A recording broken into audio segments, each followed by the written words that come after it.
जम्मू कश्मीर, उत्तराखंड, हिमाचल प्रदेश पिछले कुछ सालों में एक के बाद एक लगातार बादल फटने की आपदाएं सामने आने लगी हैं। लगातार ये खबरें हमें परेशान करती दिखती हैं। नतीजा जान माल का भारी नुकसान।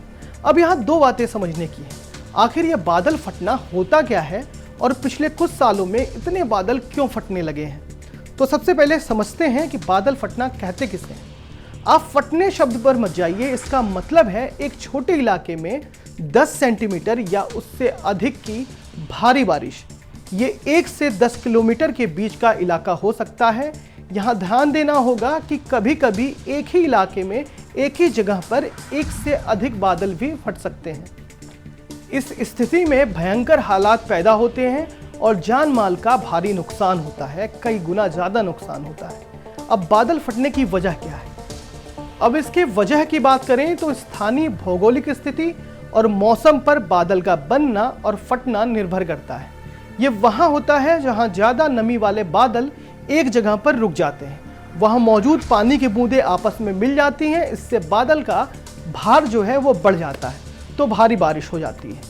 पहाड़ी इलाकों में बादलों के फटने के लिहाज से परिस्थितियाँ सही होती हैं। जैसे कभी कभी बादल पहाड़ी इलाकों में फंस जाते हैं।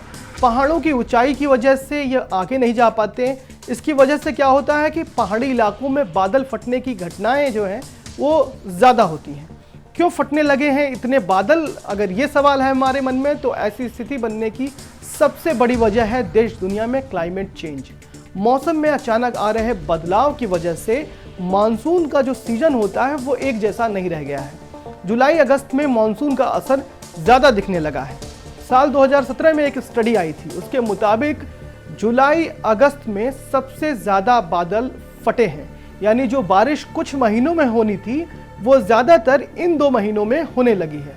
इसलिए कई बार बादल फटने की घटनाएं सामने आने लगी हैं।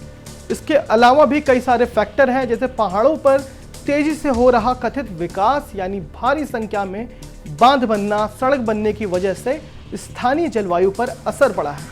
जैसे बड़े बांध बनाने से काफ़ी ज़्यादा पानी एक जगह इकट्ठा हो जाता है, जिससे बादल बनने की जो प्रक्रिया है उसमें तेजी आती है।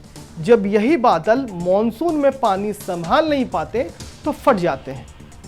कुल मिलाकर प्रकृति के साथ साथ मानव निर्मित वजहों से भी इस भयंकर आपदा का हमें बार बार सामना करना पड़ रहा है और आगे आने वाले दिनों में भी ऐसी आपदाएं और देखने को मिल सकती हैं।